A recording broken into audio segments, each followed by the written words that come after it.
Greece. Ari, I want to go to you and just get your take on that pretty stern warning that we heard from President Obama, in which he warned against crude nationalism. And he talked about American history, the fact that it has plagued this country in the past. What was your take? Well, it was interesting because he seemed to be trying to thread a needle. Our own Chris Jansing was asking not only about the results in America, but the wider global context. He's speaking in Greece, where right-wing parties have had some electoral success, including Golden Dawn. Several other Western European countries have seen this. They have a multi-party system, so there are differences, but there has been a resurgent, ethnic-based, anti-immigration set of parties that have done very well, some of them overtly anti-Muslim and anti-Semitic, some of them less so, walking a line and saying it's more about immigration policy and not trying to go into, as you say, what the president might refer to as sort of a crude or hateful variant. And yet, even within that warning, what I heard the president also say was a reference to the idea that Donald Trump's Republican Party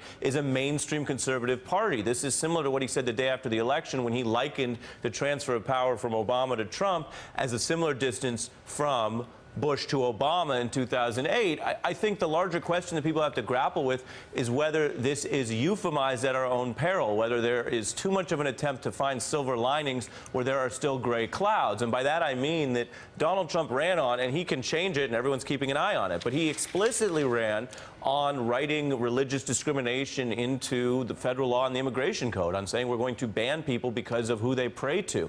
That is a very unusual, shall we say, extreme position. If he walks it back, that's up to him to prove in the transition of the administration. But with regard to the comparisons to the other European parties, which I thought was sort of the underlying premise of Chris's question, and I'd love her thoughts on it as well, that looks a lot more like some of the problematic parties that emerge in Europe and that have that nationalist front. And so the ultimate question is Donald Trump completely changing what the Republican Party looks like or not?